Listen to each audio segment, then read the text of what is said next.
Hai, selamat petang semua guys. Okay, hari ini menu kita daun jangkok goreng telur.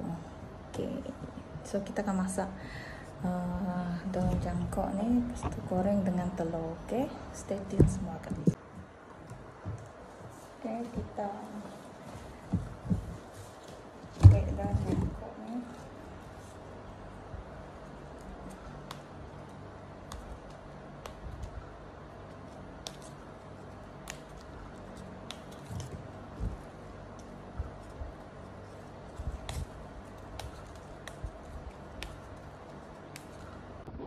Okey, ni dia daun ubi yang dah siap di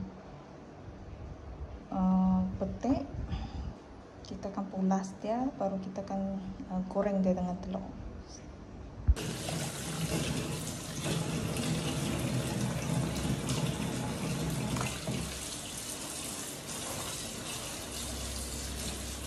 Makan untuk 2 orang cukup.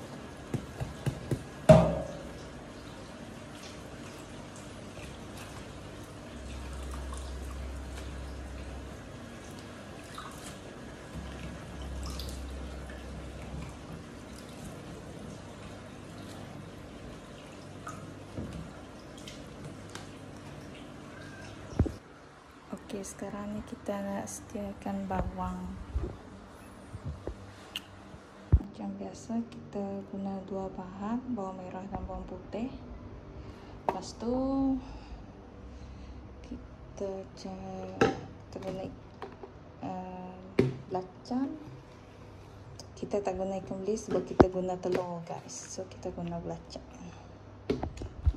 So kita akan tumbuk semua bahan tadi, belacan, bawang merah, bawang putih tadi kita tumbuk sekali. Okey. Okey, ini dia bahan-bahan dia tadi, bawang putih, bawang merah dengan belacan ya guys. Okey, lepas tu kita sediakan telur. Kita akan pecahkan telur sekali lagi.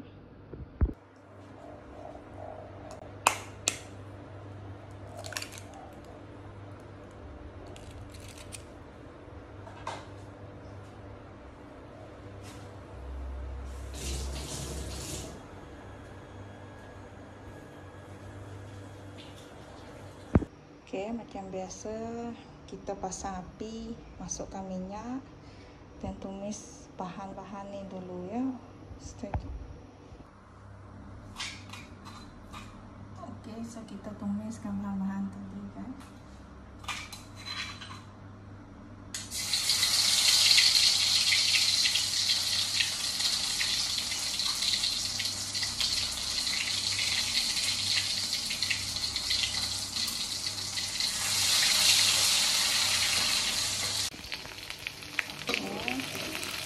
Kuning, masukkan.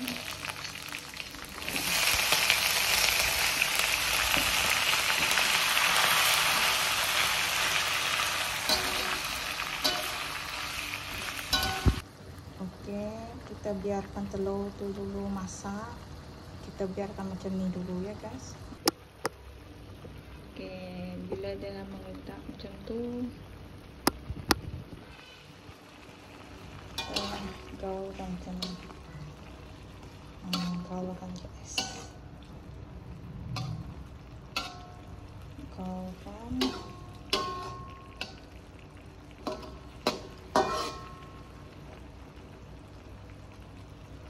Okey, jadi siaplah kita punya cangkok goreng telur. So, inilah dia cangkok goreng telur guys. Sedap dan mantap.